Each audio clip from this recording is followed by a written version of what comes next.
Buenos días, mi nombre es Patricio White, trabajo en el Hospital Italiano y para mantener la premisa de las jornadas FUORE 2020 voy a hablar sobre un procedimiento que hacemos casi todos los días en unidad coronaria, que es el cateterismo cardíaco derecho y eventualmente el test de vasorreactividad en los pacientes que así lo requieran.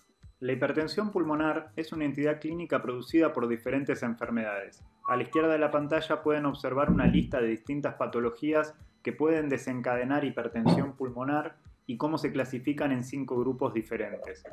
Es muy importante tener en cuenta que en todas las recomendaciones de comités de expertos en hipertensión pulmonar se recomiendan que este tipo de procedimientos sean realizados en centros especializados donde tengan grupos de trabajos específicos para pacientes con hipertensión pulmonar.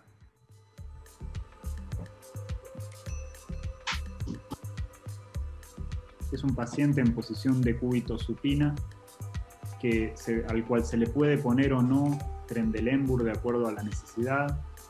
En este caso, como vemos, se está intentando realizar una punción de la vena yugular interna derecha y como se ve en la pantalla del ecógrafo, es una vena yugular interna muy grande, por lo cual es punzada con poca dificultad. Y a través de la aguja de punción que se utilizó, se va a pasar una cuerda IA. Lo que estamos haciendo es la técnica de Seldinger clásica. En un cuadro inferior ven una vista aumentada del mismo procedimiento realizado en otro paciente, solamente a modo de ejemplo para que se pueda visualizar por ahí un poquito más cerca el procedimiento. En este momento se acaba de comprobar la posición radiológica de la cuerda IA, de donde queremos. En este caso, al entrar por yugular interna derecha, lo que pretendemos es que haga el recorrido descendente hacia la aurícula derecha, intentar no progresar al ventrículo derecho para no generar arritmias en el paciente. Y a continuación se está aplicando un poquito más de anestésico local, de silocaína al 2%, porque en la zona cercana a la cuerda guía va a ser necesario hacer un pequeño corte con un bisturí y se va a introducir un introductor multipropósito que es 9 French, y para minimizar las molestias del paciente y que tenga cierto confort durante el procedimiento se aplica un poquito más de anestesia local. Vemos como ahora sí se va a agrandar el sitio de entrada de la aguja, un bisturí número 11, que es un bisturí con una punta triangular que permite realizar esta maniobra. Y a continuación vamos a enhebrar sobre la cuerda guía un introductor que puede ser con 2 lúmenes, como en el caso que se ve en la pantalla, en la imagen más grande, y un introductor un poquito más chico de 8.5 French con un solo lateral en la imagen inferior. A continuación, en los 2 casos, luego de progresarlos dentro de la vena, la maniobra que continúa es retirar la cuerda guía y el dilatador. Muchas veces hacemos una comprobación radioscópica extra para ver cuál es la posición final del introductor, que es lo que se está a punto de realizar en este momento en imágenes, para finalmente tener una vía de acceso adecuada y poder comenzar con la preparación y colocación del catéter de Swan-Ganz, que es la parte que corresponde al cateterismo cardíaco derecho clásico. Están lavando los laterales del introductor para tener vía de administración de fármacos si fuera necesaria, que ya estén listos y purgados. Es otra forma de comprobar que el introductor está bien colocado y con buena luz dentro de la vena. En este momento se comienza, una vez garantizado el acceso vascular, a preparar el catéter de Swan-Ganz. El catéter que estamos utilizando para hacer este procedimiento es un catéter de última generación, que nos permite estimar el gasto cardíaco del paciente sin necesidad de infundir líquidos. A través de un filamento térmico va a generar variaciones de temperatura que son detectadas por el extremo distal del catéter a través de un sensor de temperatura, y de esta manera vamos a poder tener un volumen minuto del paciente cada 50 segundos sin necesidad de sobrecargar al paciente. Estamos viendo cómo se realizan las conexiones necesarias para calibrar la saturación del catéter. Este catéter además nos va a permitir medir la saturación en la sangre que toma contacto con la punta, con el extremo distal del catéter, y esas son las conexiones que se están realizando en este momento. Es muy importante contar de manera anticipada con el valor del hematocrito del paciente, porque es un parámetro que nos va a solicitar la computadora para poder calibrar la saturación venosa mixta y de esta manera poder estimar cuáles son las saturaciones en las diferentes cavidades y en la arteria pulmonar finalmente cuando el catéter esté colocado en su posición definitiva. Una vez que la computadora de volumen minuto nos dio el OK a la calibración de saturación venosa, podemos retirar el catéter de su envase. Es importante en ese momento chequear la integridad del balón que está en la punta, que se infla y se desinfla con una jeringa externa, y también colocar una funda, porque hay que recordar que es un catéter que se va a progresar y desprogresar de acuerdo a cuál sea la presión que querramos medir. En este momento se está purgando el catéter con solución fisiológica fría heparinizada para que no se tape y también para que esta temperatura fría dé cierta rigidez al catéter y podamos maniobrarlo. Vamos a ir progresando el catéter con asistencia de la radioscopía para poder tener certeza de dónde nos ubicamos.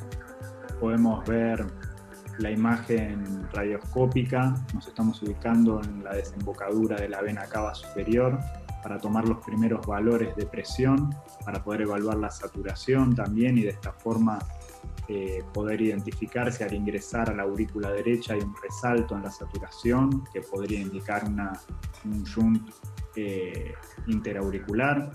Poco a poco vamos a continuar progresando el catéter. Si llegan a ver la curva amarilla en el monitor multiparamétrico, que es el monitor que está en el centro de la pantalla, vemos como la curva ya representa una morfología de presión en ventrículo derecho, con unas presiones bastante elevadas para ser el ventrículo derecho. Tenemos ahí en el margen superior izquierdo la tabla de referencias de valores de presiones endocavitarias normales, y en este caso el paciente lo supera por mucho, y seguimos progresando el catéter hasta lograr avanzar hasta la arteria pulmonar. Como vemos en el monitor, estamos ante un caso de hipertensión pulmonar severa. De todas formas, por más que tengamos valores que indiquen que el paciente tiene hipertensión pulmonar severa, es parte de nuestro protocolo dejar que el paciente descanse unos 20 minutos para que se estabilice su situación hemodinámica, para que supere la situación de adrenalina que genera el saber que va a ser punzado, y también para tener varios volúmenes minutos calculados y saber que el volumen minuto que estamos estimando es correcto y que tenemos varias mediciones que lo confirmen. En este momento del procedimiento, lo que se está intentando realizar es impactar el catéter en una rama de la arteria pulmonar que sea lo suficientemente pequeña para tener una presión de enclavamiento en arteria pulmonar. Esta maniobra hay momentos donde resulta fácil de realizar por la anatomía del paciente y hay momentos donde lleva un poco más de trabajo. Estamos viendo cómo en otro paciente se realiza la medición de la presión capilar. Tenemos esta jeringa externa que nos permite inflar y desinflar el balón que está en la punta del catéter. Se hace siempre visualizando la curva de arteria pulmonar. Si uno está inflando con la jeringa y ve que la curva se capilariza antes de finalizar la insuflación completa del balón, uno debiera detener la maniobra y retirar el catéter para volver a intentarlo. Lo que está sucediendo en este momento es que se infló el catéter completamente, como es debido, queda flotando en la pulmonar sin capilarizarse espontáneamente, y luego es progresado muy cuidadosamente hasta lograr la presión capilar que vamos a ver a continuación. siempre lo vemos chequeándolo con radioscopía, y ahí vemos cómo la curva pulmonar se aplana y nos muestra una presión capilar normal de 10 milímetros de mercurio en este caso.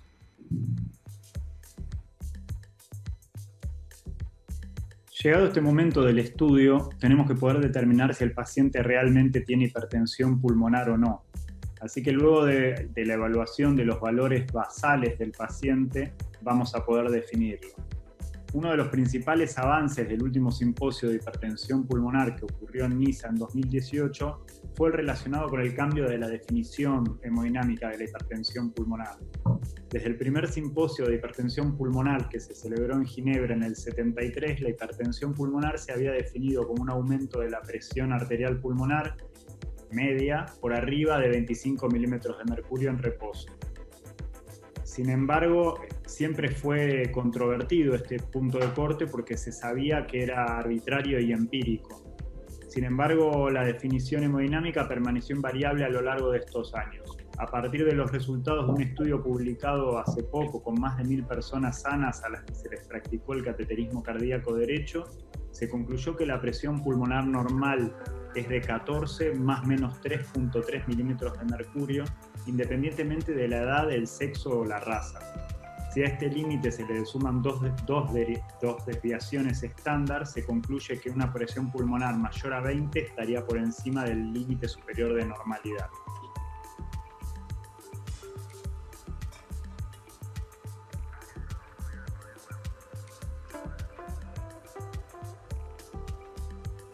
Una vez determinado que nuestro paciente tiene hipertensión pulmonar, uno debiera preguntarse si vale la pena continuar y seguir adelante con el test de vasorreactividad.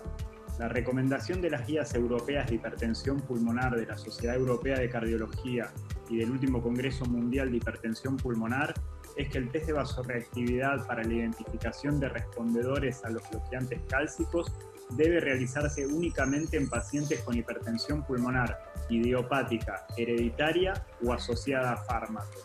En todas las demás formas de hipertensión pulmonar, el test de vasorreactividad no se recomienda a menos que sea con propósitos de investigación, ya que los respondedores son extremadamente poco frecuentes entre estos pacientes y los resultados pueden crear confusión.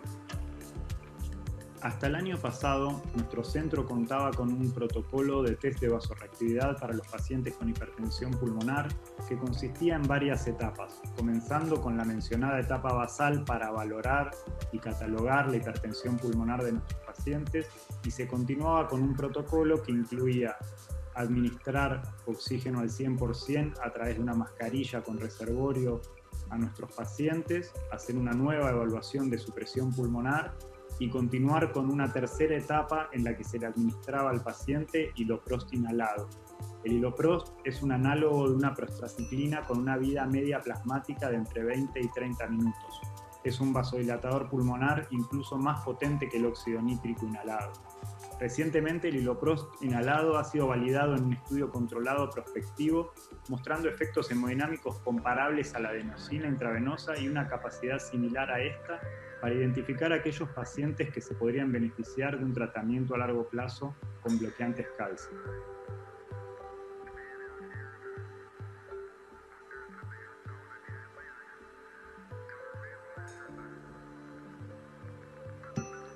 Este año, como novedad, hemos dejado atrás este protocolo de test de vasorreactividad y hemos adquirido la posibilidad de administrar a nuestros pacientes óxido nítrico, que es el gol estándar que se utiliza en el mundo para hipertensión pulmonar, específicamente para el test de vasorreactividad. Y es lo que estamos haciendo, es lo que se ve en pantalla hace algunos minutos al kinesiólogo de unidad coronaria Martín Escobar, cómo hace los preparativos para administrar el óxido nítrico para nuestro paciente, y a continuación él nos va a hablar sobre las particularidades de la droga, de cómo se administra y de por qué es la droga de elección para nosotros en hipertensión pulmonar.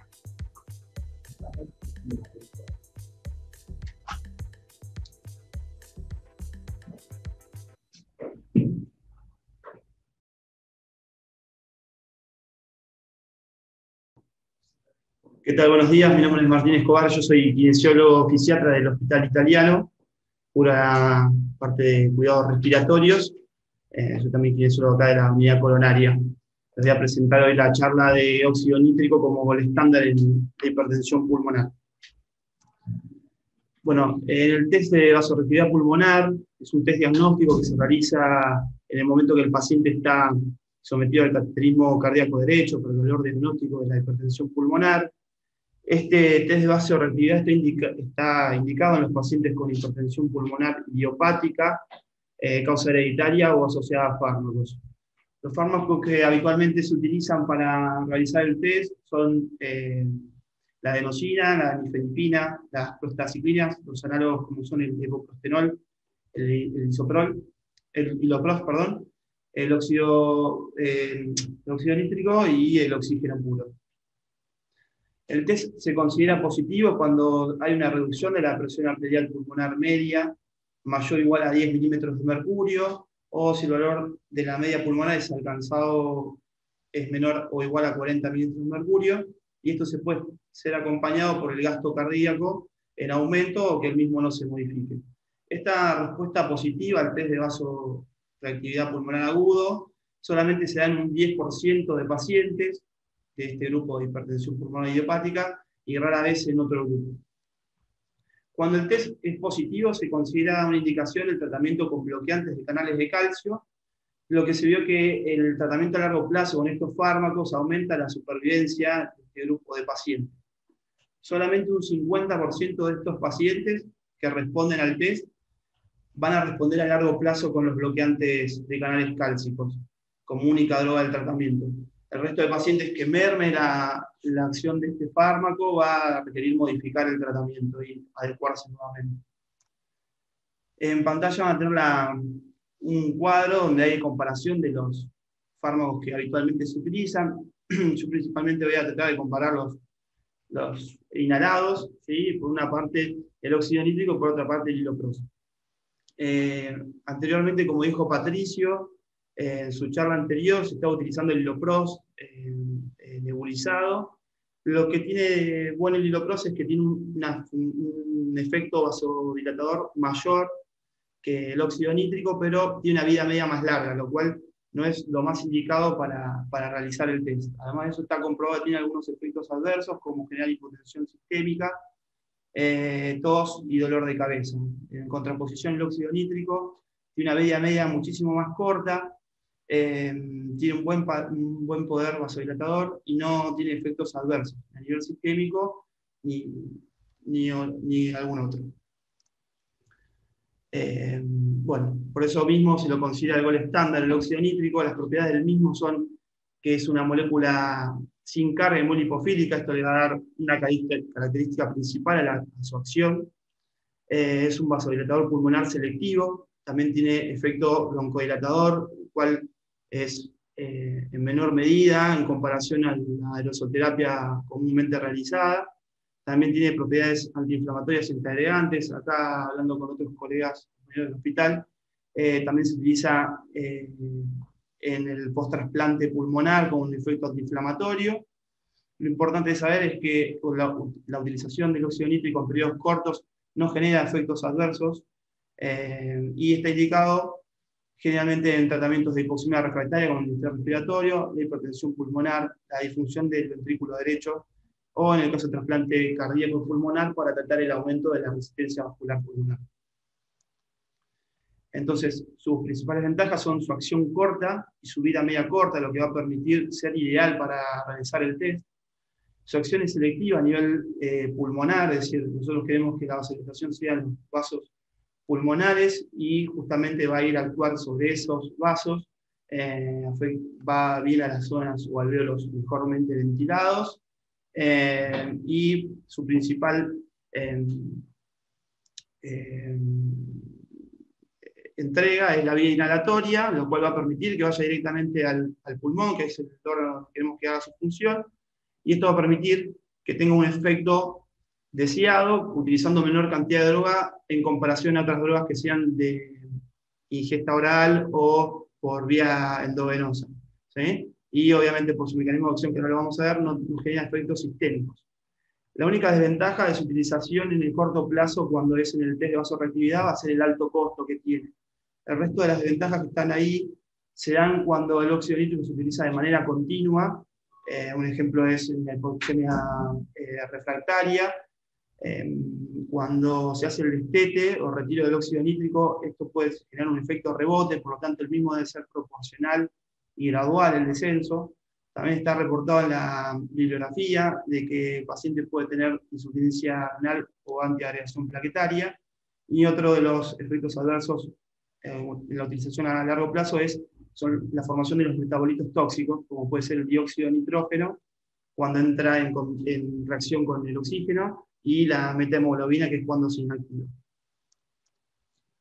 Está descrito que la dosificación se puede ir de entre 5 a 80 partes por millón, y la recomendada para hipertensión pulmonar es de 10 a 20 partes por millón.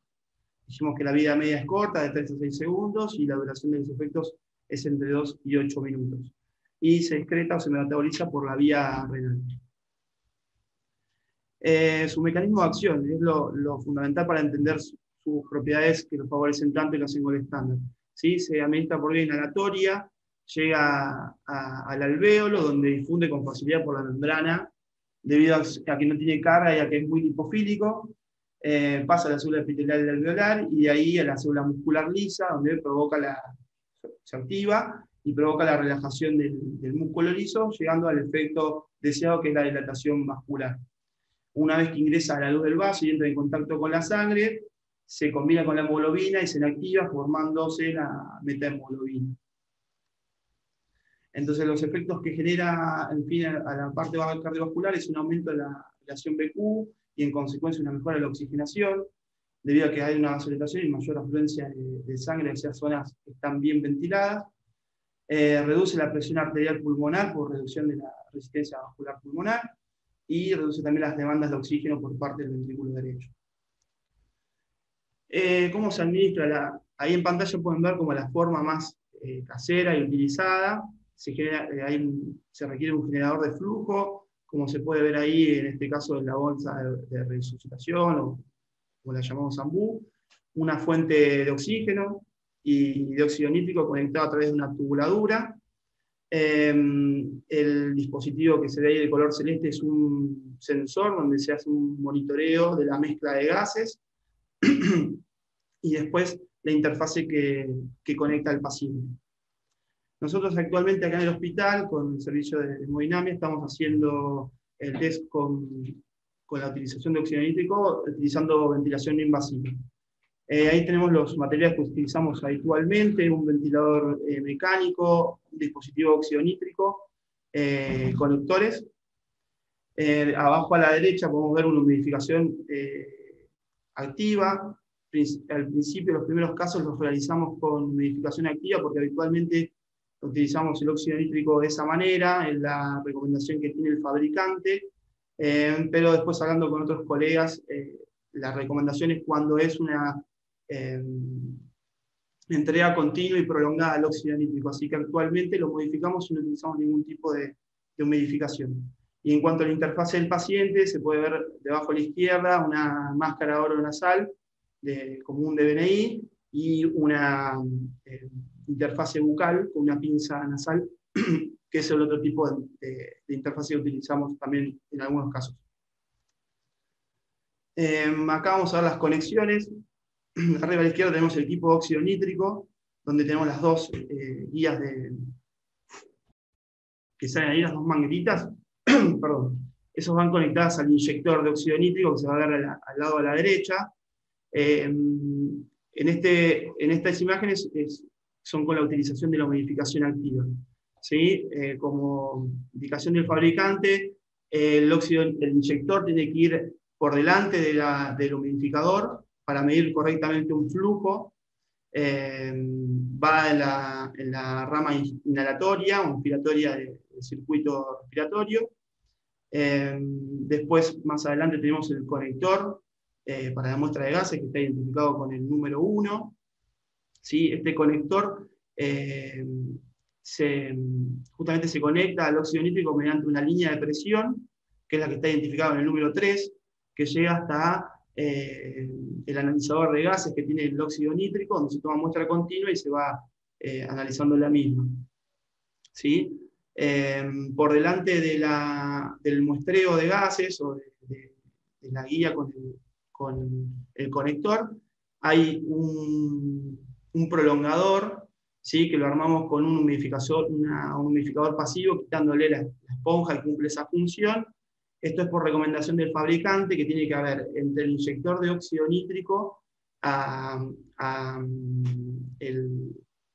lo que utilizamos para el muestreo de gases, tiene que haber al menos 60 centímetros, y de la pieza para el muestreo de gases hacia la ramení o bifurcación que tiene la tubuladora del respirador, tiene que haber al menos 30 centímetros. ¿Sí? Eso es lo que hace la combinación de todos los materiales anteriores para la entrega del óxido nítrico con el oxígeno al paciente. El protocolo en sí, al paciente le administramos BNI en modo CPAP, de acuerdo al respirador que tenemos acá en la unidad coronaria, que es el MACET. No se logra colocar presiones en cero de PIP por propiedades propias del respirador, así que colocamos lo mínimo posible, que son 2 centímetros de agua. Esto tampoco influye en el paciente, los centímetros de agua son, la verdad que, despreciables para un paciente que está en insuficiencia respiratoria con requerimientos de ayuda para ventilar. Entonces iniciamos la ventilación, se coloca el óxido nítrico configurado a 20 partes por millón durante 5 minutos, se monitorean las variables cardiológicas por parte de los chicos de catéteres. Pasados 5 minutos se aumenta el óxido nítrico a 40 partes por millón y se vuelven a tomar las variables de monitoreo. Y después, bueno, ahí finaliza la charla. Gracias. Gracias, Martín.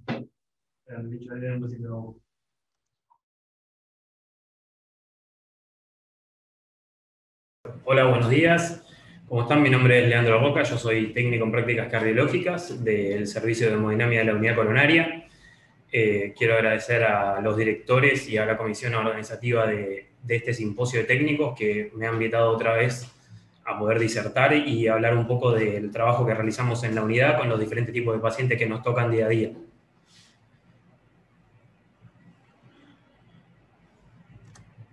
En este caso, mi idea es hablar sobre un cateterismo derecho en un paciente con enfermedad de tejido conectivo, que es algo generalmente que uno por ahí tiene pocas veces la oportunidad de ver como técnico en sí, digamos, pero sí las personas que trabajamos dentro de terapias intensivas o en unidades de riesgo lo tenemos habitualmente, este tipo de pacientes.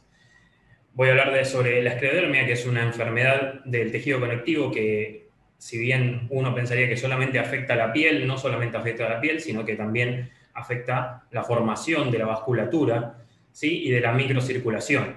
Entonces, vemos que estas pacientes van a presentar diferentes sintomatologías según la gravedad de su enfermedad, ¿sí? Y una de las presentaciones más graves que tiene esta enfermedad es cuando hay un deterioro de ciertos tejidos viscerales, como puede ser el pulmón, el corazón, el riñón y parte del tubo digestivo. ¿Sí? En sí, lo que tiene de preocupante esta enfermedad es que por ahí empieza solamente con expresiones a nivel estético, digamos, por decirlo de alguna manera, o visual, como pueden ser las afecciones en la piel, pero va haciendo una modificación a nivel intersticial de los vasos capilares y también, digamos, de algunos órganos, de la motilidad y la funcionabilidad, ya que es una patología que cursa, digamos, con diferentes afecciones, no solamente a nivel vascular, sino también a nivel de generación y formación de los vasos. Con lo cual esto va a hacer que en ciertos órganos, como pasa en este ejemplo particular del pulmón, se vea la microcirculación y los alvéolos se vean afectados y con el tiempo pasen de un proceso inflamatorio, como podemos ver en esta imagen, a un proceso de remodelación y que quita la capacidad de administrar o, digamos, de hacer un intercambio efectivo de oxígeno. Con lo cual nuestro paciente va a empezar a tener no solamente problemas a nivel pulmonar o, digamos, de intercambio de oxígeno, ¿sí? Sino que también va a tener, seguramente por un efecto secundario de este mal funcionamiento del pulmón, también problemas cardiológicos. Dentro de toda esta presentación, digamos, la enfermedad se presenta de dos formas diferentes, una es de forma limitada y otra de forma difusa, siendo más grave la forma difusa o siendo la peor presentación porque afecta más órganos internos, ¿sí?, que la forma limitada, pero esto va a depender un poco, digamos, del avance que tenga la enfermedad sobre las pacientes. Cabe destacar que es una enfermedad que se presenta a temprana edad, alrededor de los 30 o 45 años, y más que todo es propensa en mujeres en una relación 3-1 con los hombres. No quiere decir que los hombres no la tengan, pero es mucho más propensa en el sexo femenino. Como podemos ver en estas siguientes imágenes, hay diferentes patrones de remodelado, digamos, del árbol arterial pulmonar, en el cual nosotros podemos observar que al principio, como se ve en la última figura de todas, la paciente va a presentar primero de todo un patrón de vidrio esmerilado con difusión hacia las partes más septales y basales de los pulmones, y luego con el tiempo y el avance de la enfermedad se va generando un tejido fibrótico, el cual nos va a terminar dando un patrón de panal de abeja, se le suele llamar, porque es mucho más definido, ¿sí? Estos son todos cortes. Por un lado tenemos un corte tomográfico y al lado el corte histológico de cómo se afecta la vasculatura y las células en este tipo de pacientes. Cabe destacar que la primera presentación, o lo que uno llama en vidrio esmerilado, generalmente tiene que ver con una formación, digamos, de un proceso inflamatorio, y el patrón que llamamos de panal de abeja ya con algo más fibrótico. Entonces, ahí podemos ver que es una enfermedad que, si bien no solamente se modifica, digamos, el pulmón, sino que siempre es progresiva y hacia una complicación mayor, que es la fibrosis pulmonar. Entonces, un poco como para, digamos, cerrar la idea de este tipo de enfermedad, es una enfermedad que cursa con tres aristas, ¿sí? La inflamación, la fibrosis y la vasculopatía. ¿Qué es lo que suele pasar? En el principio de la enfermedad, esta enfermedad siempre va a estar más relacionada con procesos inflamatorios, no solo a nivel pulmonar, sino también a nivel articular, ¿sí? Son pacientes que suelen tener artrosis, ¿sí? Que suelen tener inflamaciones de las extremidades. Muchos presentan Raynaud, que es una patología vascular, ¿sí? Que lo que hace es que haya menos irrigación en las extremidades. Las pacientes tienen las manos cianóticas, ¿sí? De color azulado o blanco.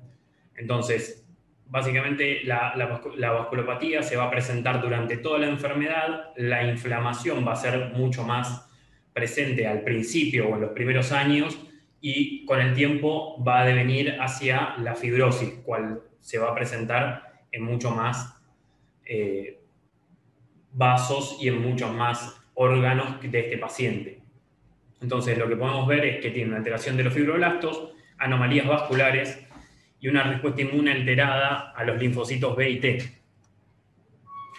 En este caso es una paciente que tuvimos que hacerle un cateterismo derecho para evaluarla previo a un trasplante autólogo de médula de células hematopoyéticas, y la cual presentaba sospecha de hipertensión pulmonar. Es una paciente de 47 años con esclerodermia sistémica difusa, o sea, una de las esclerodermias más complejas, o que tiene más afectación a nivel visceral, que se la diagnosticó en 2019. Un FANalto, que el FANalto quiere decir que estamos en presencia de anticuerpos antinucleótidos altos, o sea, la paciente tiene realmente el gold estándar para determinar por ahí de otro tipo de vasculaturas como la fibrosis quística. Si el paciente se le hace el estudio de laboratorio genético y da que tiene el FANalto, es, en vez de fibrosis, estamos hablando de un paciente que tiene esclerodermia. Artritis severas en manos y pies, realizó un tratamiento inmunosupresor durante todo este periodo, pero se suspendió en julio de este año porque la paciente se contagió de COVID. por suerte pudo cursar la enfermedad dentro de todo de una manera leve, pese a tener ya todo este tipo de patología presente. Reinó con un diagnóstico de hace más de 10 años y luego presenta las típicas ulceraciones y laceraciones en manos y antebrazos de este tipo de pacientes. Acá podemos ver un electrocardiograma de la paciente en el cual uno puede ver que tiene ritmo sinusal, no hay alteraciones, digamos, que puedan corresponderse con algún tipo de hipertrofia de las cavidades. En esta placa de tórax de frente y perfil podemos ver que el índice cardiotorácico de la placa se encuentra bien, es de índice normal, y también lo que podemos observar es pequeños focos de patrones mediados o redicios en las bases de los pulmones. Y lo que llamó la atención, o digamos, por qué es que nos derivan a esta paciente para hacerle el test del cateterismo derecho y un test, digamos, de hipertensión pulmonar, es porque de los estudios que se hace habitualmente como para ver su clase funcional no invasivos, la paciente desmejoró de julio del 2019 a marzo de este año, en donde se hizo la espirometría. La paciente había recorrido en el primer estudio 270 metros sin presentar disnea ni tener que, digamos, frenar para hacer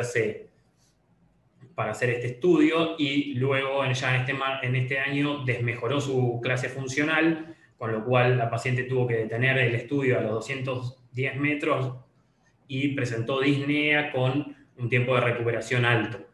Lo que podemos ver también es que tiene una resonancia de octubre del año pasado, en los cuales no hay una representación o no hay alteraciones de las cavidades ni malformaciones, digamos, de la parte cardiológica.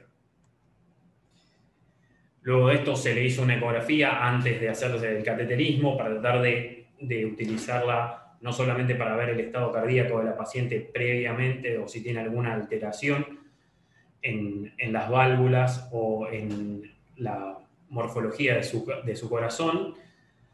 Lo que único que se pudo evidenciar es que la paciente dentro de todo tiene su ventrículo izquierdo conservado, tiene una válvula aórtica esclerótica y el llenado mitral levemente normal, pseudo-normal, lo cual nos estaría diciendo que tiene un corazón sano. El tema es que no se pudo evidenciar por este medio, por el medio ecográfico, estimar la presión sistólica pulmonar, y se sugiere, obviamente, hacer un estudio de mayor complejidad, como es el cateterismo derecho.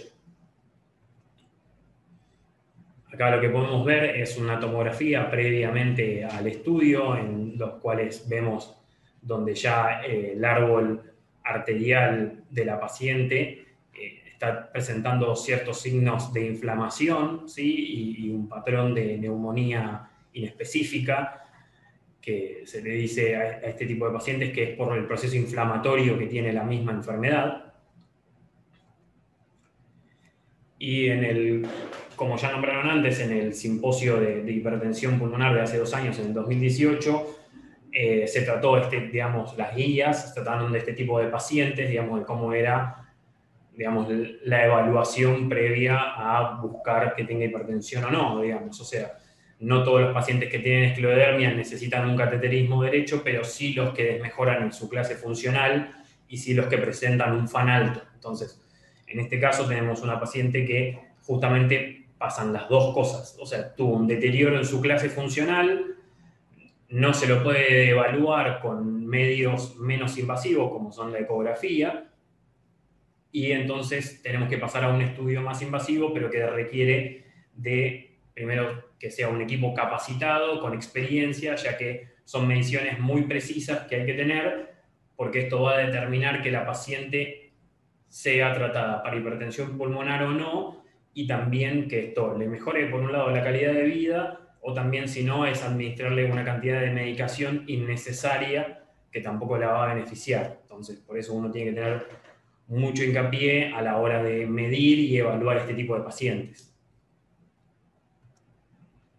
Acá podemos ver el cateterismo derecho que se realizó. ¿Sí? Estas son las mediciones basales. Nosotros en este caso lo que hicimos fue colocar un catéter, medir las presiones, esperar y generar un estado basal en el cual vemos que la paciente no presenta, digamos, elevación de las presiones que sean concomitantes con hipertensión pulmonar, ¿sí? Tiene 16 de media pulmonar, 7 capilar y una aurícula de 6 milímetros de mercurio.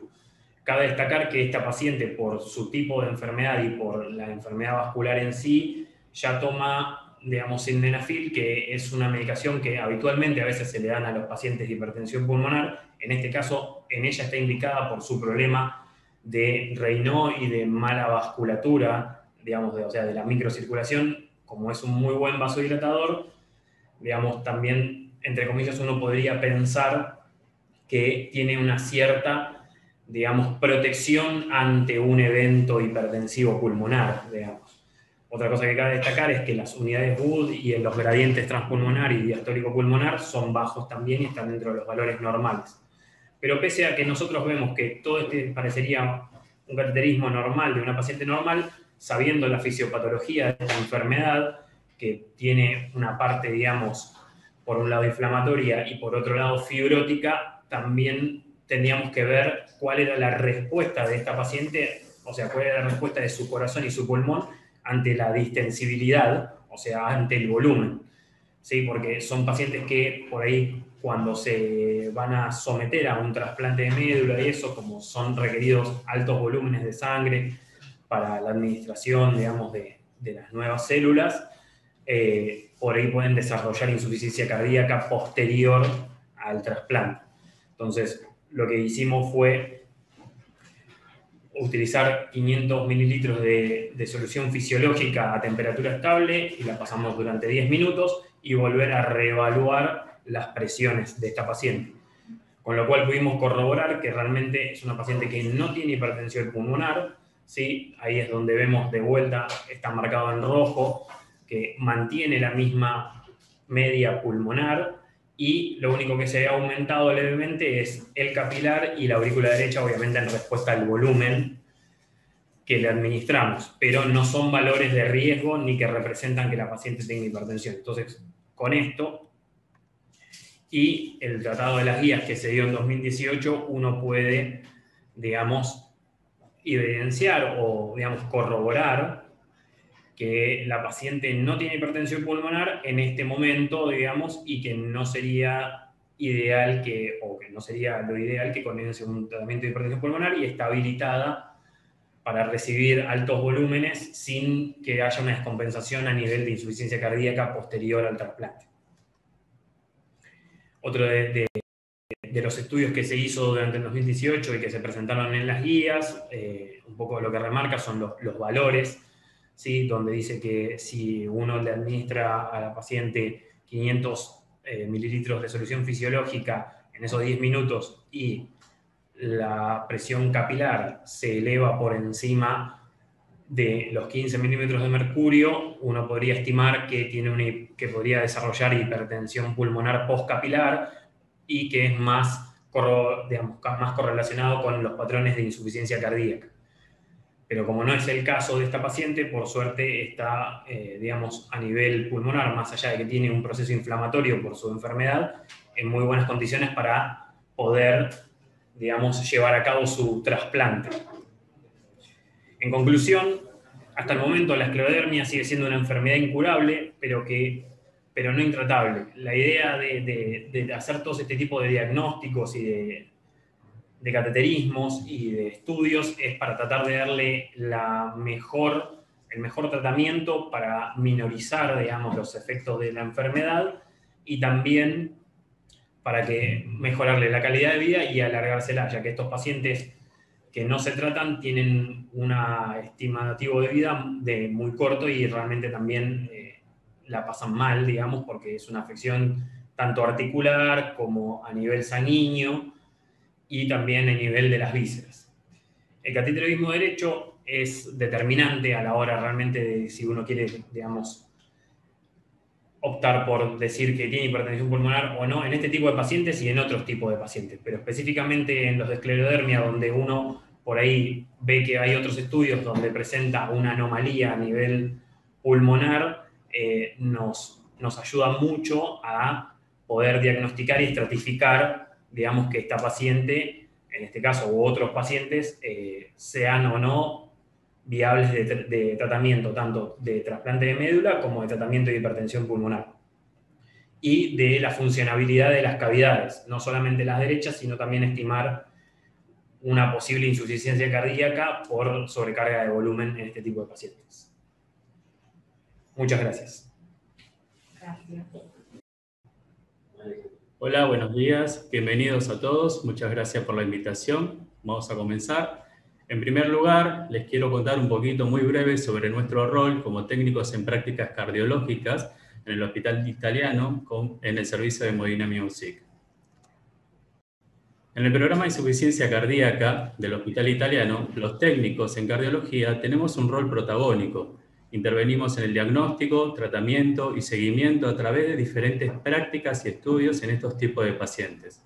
En el programa de trasplante cardíaco tenemos a cargo la evaluación previa al procedimiento. A continuación les voy a presentar el caso de un paciente y analizaremos el cateterismo cardíaco derecho. Es el caso de un paciente masculino de 55 años de edad, con ventrículo izquierdo severo, isquémico, necrótico e insuficiencia cardíaca avanzada, cursa internación para evaluación pre-trasplante cardíaco, factores de riesgo, dilipemia e hipertensión arterial. Conociendo un poco más al paciente, en cuanto a antecedentes patológicos, en el año 2005 cursó infarto agudo miocardio anterior, evolucionado. Se le realizó una CCG donde evidenció enfermedad severa de la descendente anterior. Se le practicó cirugía de urgencia. El tratamiento fue cirugía de revascularización miocárdica. Le hicieron puentes quirúrgicos de la arteria mamaria interna izquierda a la descendente anterior, radial a obtusa marginal, venoso a posterolateral de la circunfleja. Mismo año, 2005, tuvo internación por insuficiencia cardíaca congestiva, con buena respuesta al tratamiento, balance negativo. En el 2007 se le coloca por prevención primaria un CDI. En el 2013 le recambian el generador. En el año 2015 tiene una internación por fibrilación auricular en contexto de miocardiopatía isquémica necrótica para ecocardiograma transesofágico y cardioversión eléctrica. Recibió la cardioversión eléctrica a 200 joules y persistió con ritmo de fibrilación auricular, por lo que se le administró carga de amiodarona. En el 2016 lo reinternan para cardioversión eléctrica por fibrilación auricular con reversión a ritmo sinusal en ese momento. En el CDI implantado tuvo unicameral, último ajuste fue en enero del 2020. Acá observamos una placa del paciente, vemos un puntero, perdón, no sé. Se ve en la imagen, tenemos índice cardiotorácicos aumentados a más de 50%, siluetas aumentadas, cardiomegalia. También se ve el dispositivo implantado, el CDI. Tenemos un electro del paciente, observamos ritmo irregular de fibrilación auricular, moderada, baja respuesta, a una frecuencia de 66 latidos por minuto, que alterna con ritmo de marcapasos a una frecuencia de 60, debe estar programado a esa frecuencia. Y ya entrando en el análisis del cateterismo cardíaco de este paciente, para realizar esta prueba en el hospital utilizamos un catéter de Swan-Ganz volumétrico que mide en forma continua volumen minuto cardíaco, saturación venosa mixta de oxígeno, volumen de fin de diástole del ventrículo derecho durante el procedimiento de colocación y cuando se efectúan las mediciones que se necesiten hacer en ese momento. Como vemos en esta imagen, vemos el registro de ingreso del catéter que fue pasando por las distintas cámaras cardíacas, desde la vena cava superior, la aurícula derecha, el ventrículo derecho.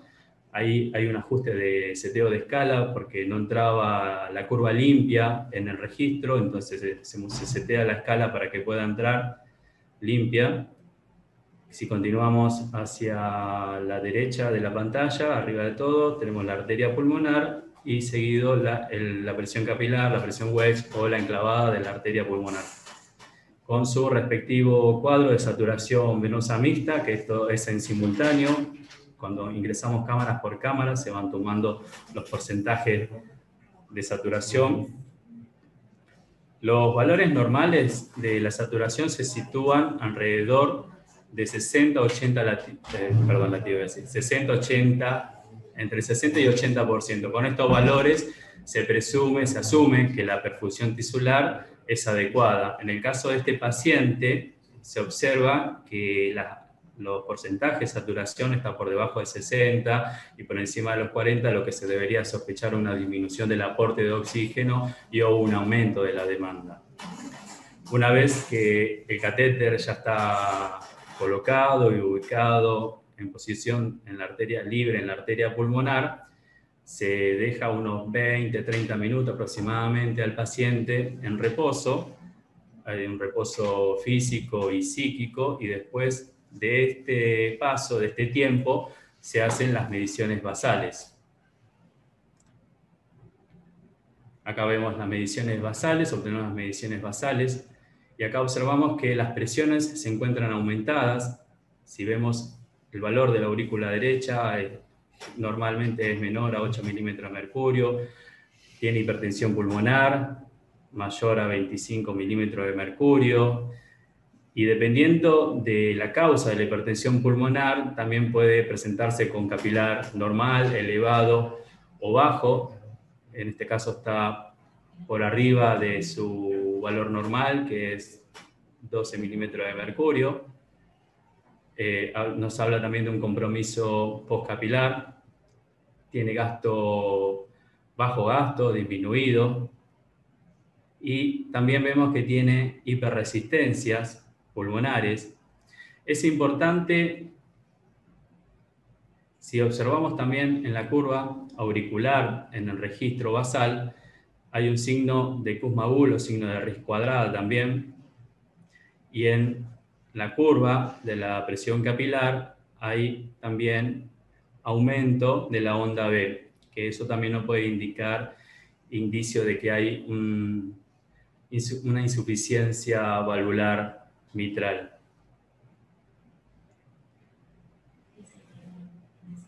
Es importantísimo que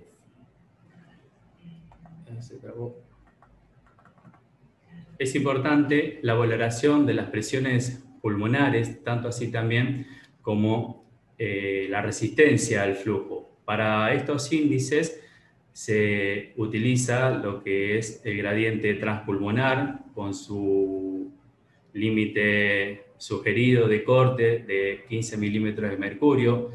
Por arriba de los 15 milímetros de mercurio se considera una contraindicación para trasplante cardíaco.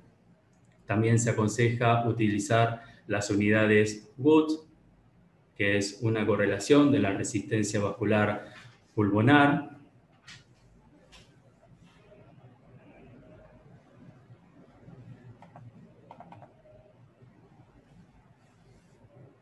Bueno, como los valores de cateterismo hasta acá, basales, han demostrado una hemodinamia del paciente que se encuentra en un cuadro de shock cardiogénico, el médico decide dejarlo internado y seguir tratándolo con drogas. Entonces el paciente queda internado y a continuación vamos a ver las mediciones del monitoreo hemodinámico cuando fue tratado con drogas. En los pacientes con un cuadro de insuficiencia cardíaca y con bajo gasto, las resistencias pulmonares es de esperado que estén aumentadas. Entonces, en el intento de corregir el gasto cardíaco con droga, esto ayuda a dilucidar si esa resistencia vascular pulmonar es fija o dinámica, si es reversible. Lo que hay que entender que si un paciente es trasplantado con estos valores elevados, ese corazón que tiene características normales, no está acostumbrado y tendría que trabajar a esas presiones altas, y por lo que claudicaría y tendría mal pronóstico también. Entonces, en la pantalla ustedes pueden observar de que se lo trató con dobutamina, con furosemida, inotrópicos, diuréticos, y que las presiones pulmonares se mantuvieron fijas, si bien en la primera columna ha mejorado el gasto, aumentó un poco, pero movió un poco las resistencias pulmonares, dando, aún así no logra dar por debajo de los 15 milímetros de mercurio de gradiente transpulmonar. Se lo siguió estudiando con drogas y diuréticos, sigue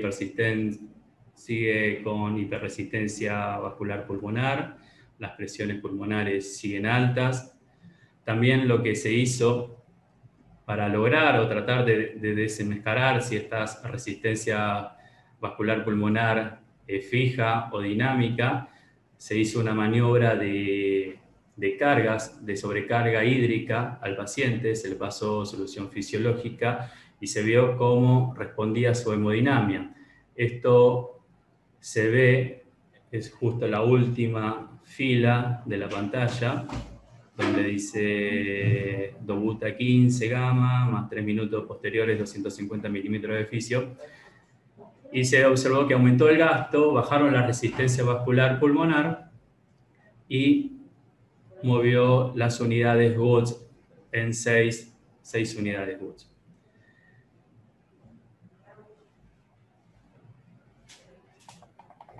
Seguido,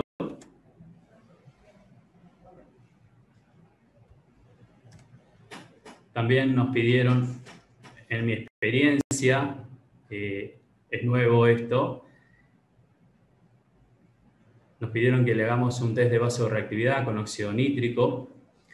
Lo que se vio en este estudio, que el paciente no respondió al óxido nítrico, no movió prácticamente las presiones pulmonares ni la resistencia vascular pulmonar, por lo que dio como resultado no respondedor al óxido nítrico.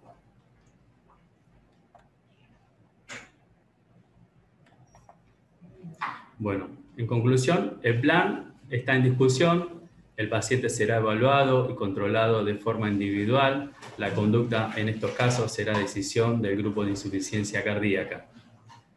El paciente sigue internado en el hospital, su cuadro ha desmejorado, se encuentra con una asistencia circulatoria ventricular, por lo que eso lo pone en urgencia de trasplante al paciente. Muchas gracias por su atención. Bueno, buenas tardes.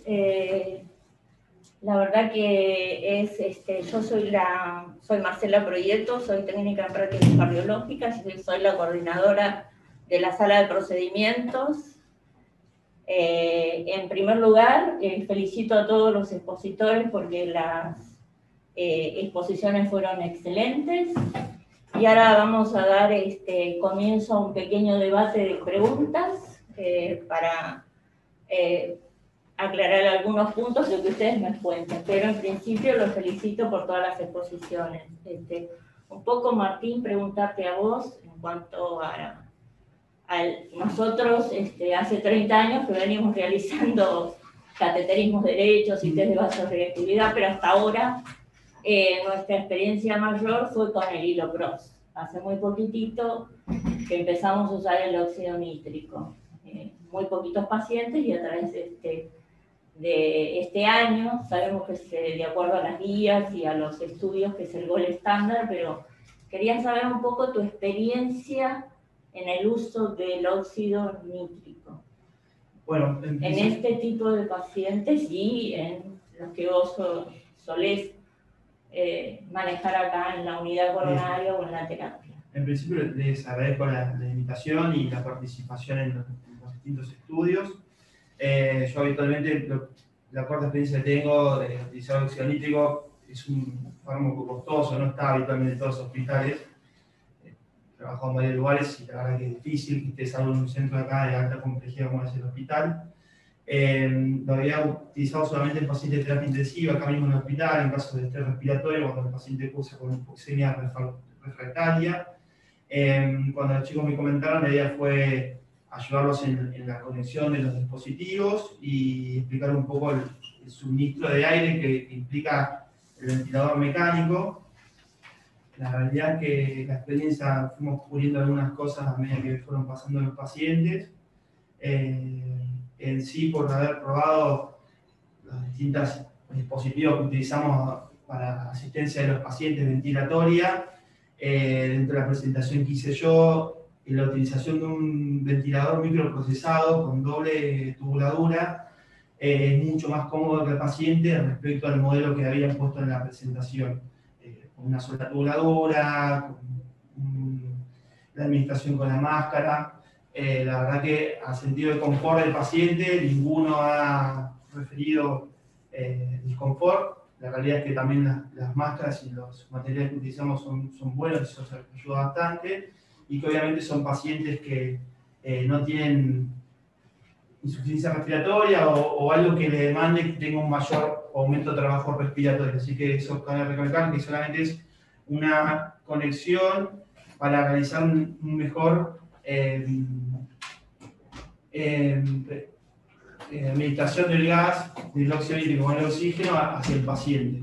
La verdad que me sorprendió ver la respuesta rápida que tienen los pacientes, estos que son respondedores. Hablando con los chicos también me comentaron que era muy poco el porcentaje que respondía. La verdad que 5 o 6 que hemos hecho han respondido creo que 5 y uno la última no. Así que la verdad que es increíble que al menos de un minuto o 30 segundos el paciente ya empieza a bajar la presión media pulmonar. Así que la experiencia es corta, pero se ve que en el paciente sí sirve, está bien hecho, y en respecto al confort del paciente, en respecto a lo ventilatorio, la verdad que el paciente en ningún momento se quejó o refirió algún efecto adverso o algo por el estilo. Sí. En realidad el efecto fue muy precoz y se vieron instantáneamente los cambios en las presiones pulmonares. Ahora yo digo, porque en realidad, dada la experiencia que nosotros tenemos en Hilo-PROS, yo te quería preguntar, Patricio, y aparte que el Hilo-PROS tiene una acción vasodilatadora más potente, ¿por qué en este momento se está usando el óxido nítrico? ¿Por qué? ¿Cuáles son el concepto para dejar de usar un vasodilatador que ha demostrado que es más potente y empezar con el óxido nítrico? Sí, es una muy buena pregunta esa, porque la verdad es que dejar de lado un protocolo que veníamos utilizando hace muchísimos años y con el cual teníamos mucha experiencia y el resultado era muy bueno. Siempre cuesta romper un poco con la inercia esa de tener algo que funciona y reemplazarlo por algo nuevo con las incertidumbres que genera. En cuanto a la decisión del cambio, yo creo que está ligada a lo que se viene diciendo en el mundo, en los últimos consensos, que es que la medicación más específica para la hipertensión pulmonar es el óxido nítrico, para saber cuáles son los respondedores a bloqueantes cálcicos. No tanto por la potencia que tiene la medicación, porque como vos decías, hay medicaciones más potentes, sino por otras cuestiones que hacen que sea muy seguro utilizarlo.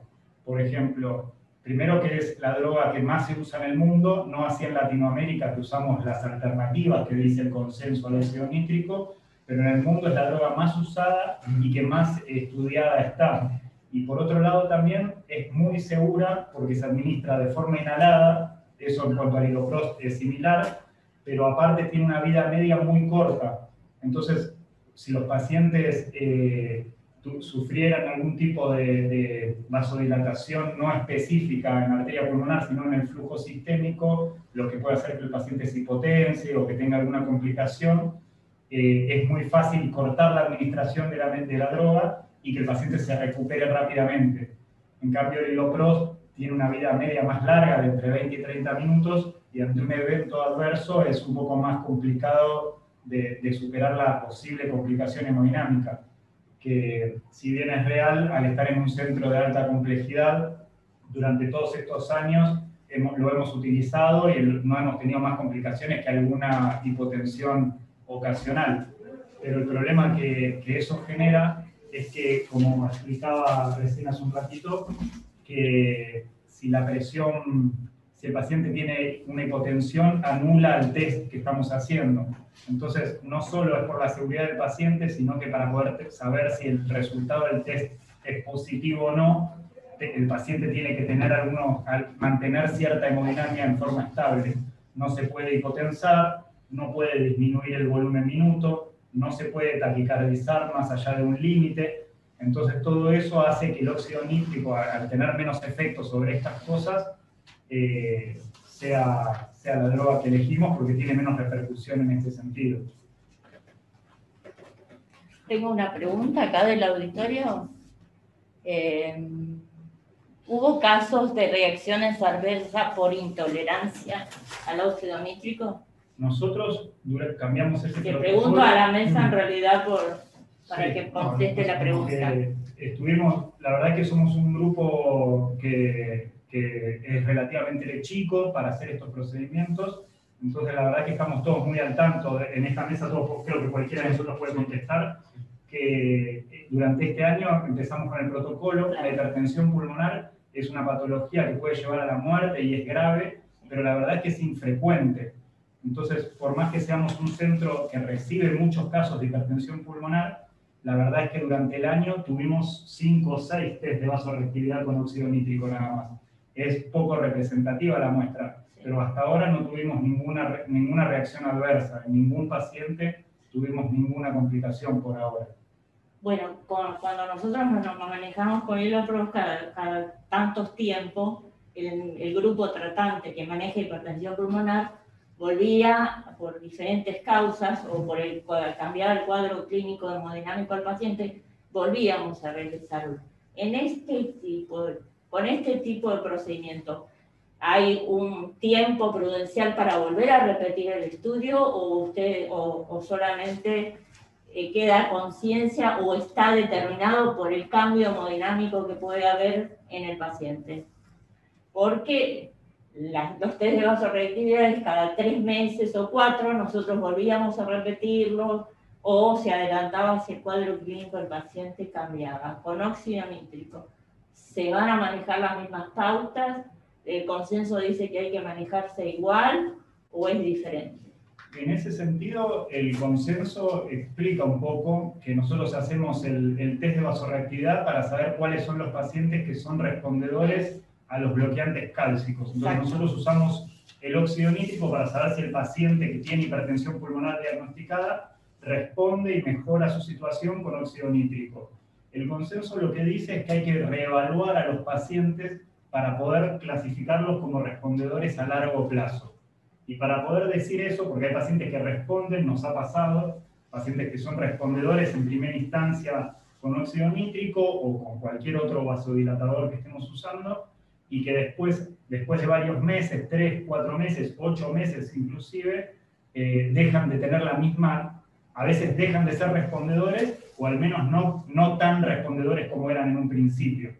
Entonces, para poder decir que un paciente es respondedor a largo plazo, habría que reestudiarlo después de un año de estar recibiendo bloqueantes cálcicos. Y de esa manera se puede presumir que el paciente va a responder a largo plazo. Bueno, acá tengo otra pregunta del auditorio. Por la información que se tiene de la experiencia en Europa, ¿dirían que ya podemos comenzar estos protocolos con seguridad? Sí, de hecho, no sé si quieren mostrar, no. De hecho, la mayoría de la experiencia con óxido nítrico no es de Latinoamérica, no es una droga que se use habitualmente en nuestro ámbito, pero sí es la droga de elección en Europa, en América del Norte, donde disponen de la tecnología necesaria para administrarla. Sí, acá está hablando específicamente de esa, de acuerdo a la información y la experiencia de Europa. Nosotros, en este centro, si bien tenemos una experiencia de 30 años, tenemos 5 casos, que es lo que estamos trabajando con ustedes. Así que la experiencia de nosotros en ese sentido recién comienza. Si bien los resultados que hemos obtenido son muy buenos, estamos expectantes a ver cómo desarrolla. Lo que afecta, según la bibliografía que leí, es que es caro el óxido nítrico. O sea, en un centro es tanto como, tal vez comparado con el ECMO, es un equipo que necesita ser utilizado para poder costear esos gastos que tiene. Entonces acá la realidad es que se utiliza mucho en pediatría para pacientes con hipertensión pulmonar o displasia broncopulmonar. Se utiliza mucho, tal vez es donde hay más evidencia en ventilación con vía inhalatoria, con ventilación mecánica. Lo utilizamos también en terapia intensiva con los pacientes con hipoxemia refractaria, y también se utiliza, por alguna experiencia que he escuchado, en los pacientes que salen post cirugía, central acá, los pacientes o trasplante. Entonces, es un centro donde hay de alta complejidad, donde realmente se puede costear estos gastos altos que tiene el óxido nítrico. De lo que leí más o menos, es el breve periodo que se utiliza para el test, se acomoda a unos gastos de $50 en una biografía, que tal vez para otro centro donde se utilice muy poco, es ilógico que coste los gastos del dispositivo y los tanques. Es caro. Sí, no solamente es el dispositivo, todas las tubuladuras y la máscara, todo el resto, digamos, que realmente también hace a la cosa, digamos. Igual también es cierto el costo del equipo es un costo muy alto, y como decía Martín, está justificado si el equipo se utiliza, y no tenemos tantos casos de hipertensión pulmonar, creo que en ningún centro, para justificar el uso del equipo, porque después el gas, el óxido nítrico en sí no es caro. Lo realmente caro es todo lo que hay alrededor de eso, de la forma de administrarlo y contar con el equipo necesario.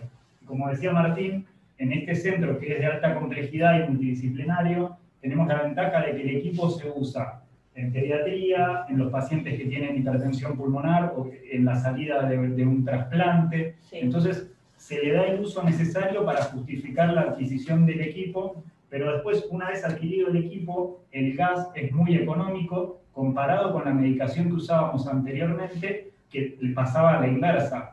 El equipamiento necesario para administrarla era muy económico, porque era a través de un nebulizador especial, pero era un nebulizador, pero la droga en sí era muy, muy cara. Exacto. Entonces, yo creo que el balance, si se le da el uso necesario al equipo, finalmente yo creo que ahí se justifica y que se da vuelta la balanza, y que al revés termina siendo relativamente económico una vez que si se lo usa y se le da el uso necesario como para justificarlo.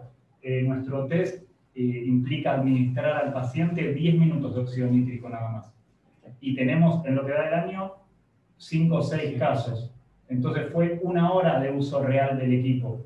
Solamente para esto no estaría justificado. No. Y aparte, cabe también agregar que está involucrado un montón de servicios, porque en realidad el equipo que nosotros estamos utilizando con ustedes es de anestesia, que a veces en el momento que ellos no lo están utilizando lo usamos nosotros. Yo le quería hacer una pregunta a Leo sobre el caso que presentaste. En el paciente con esclerodermia ya diagnosticada, ¿cada cuánto, y si es necesario volver a repetir, y en qué tiempo, un cateterismo derecho para la evaluación de este tipo de pacientes? Bueno, la realidad es que en el caso de la esclerodermia, digamos, si el paciente, digamos, ya está diagnosticado recientemente con todos los estudios, digamos, o sea, más que todo es importante recalcar que lo diferencia por ahí de otros pacientes con patologías vasculares es el test de genético, digamos, ¿sí? De que tienen la enfermedad. ¿Sí? Y entonces, la realidad es que el cateterismo derecho está más pautado, digamos, y aparte de todo esto también, vuelvo a decir lo mismo, la esclerodermia es una enfermedad que se puede presentar, si bien va evolucionando, se puede presentar en diferentes grados. Hay pacientes que realmente tienen una esclerodermia leve y solamente le afecta, digamos, a nivel más visual, digamos, o articular, o sea, articulaciones y partes de la piel o retracciones en las manos, digamos, o artritis. Y hay otros pacientes, como es el caso de esta chica, que tiene difusa, que es la más compleja, que sí ya empieza a tener una afectación visceral.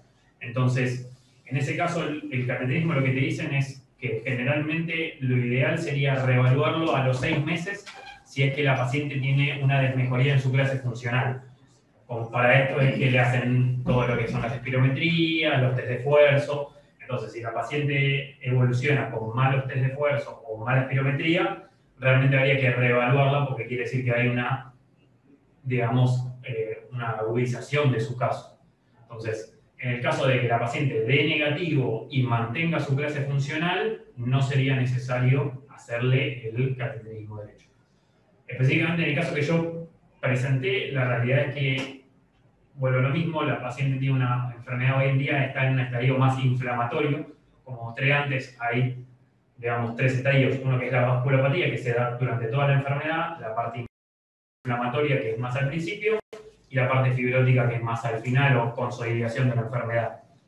Por el tipo de esclerodermia que ella tiene, lo más probable es que tal vez dentro de un año haya que hacerle otra vez de vuelta el cateterismo, y ya ahí sí tenga por ahí una hipertensión primaria, digamos, una hipertensión pulmonar primaria, porque ya tiene un remodelado de la vasculatura pulmonar, ¿sí? Y ella, digamos, desde que se diagnosticó la enfermedad en 2019 a hoy que estamos en el 2020, casi un año y medio, tuvo desmejoría de su clase funcional, con lo cual quiere decir que su enfermedad se está agravando. Por eso es que los tratamientos inmunosupresores que estaban recibiendo llegaron a altas dosis y el equipo de tratamiento, digamos, de este tipo de patología optó por el tratamiento máximo, que es el trasplante de médula. Entonces hay que ver cómo responde a este trasplante de médula, cómo evoluciona en los meses, y tal vez hasta inclusive sería bueno adelantarlo en cateterismo y en vez de un año hacerlo a 6 meses.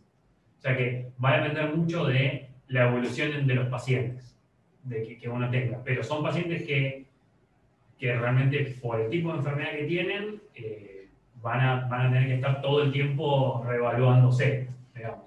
Más que todo para poder darle rápidamente un tratamiento a una enfermedad como es la hipertensión pulmonar, que trae desmejoría a cualquier tipo de paciente, sea con esclerodermia o no, muy rápidamente, ¿sí? En su clase funcional y también a su corazón, no solamente tenemos que pensar en el pulmón, sino que también el corazón son un equipo y trabajan juntos, y si uno disfunciona a largo o corto plazo, el otro también va a disfuncionar.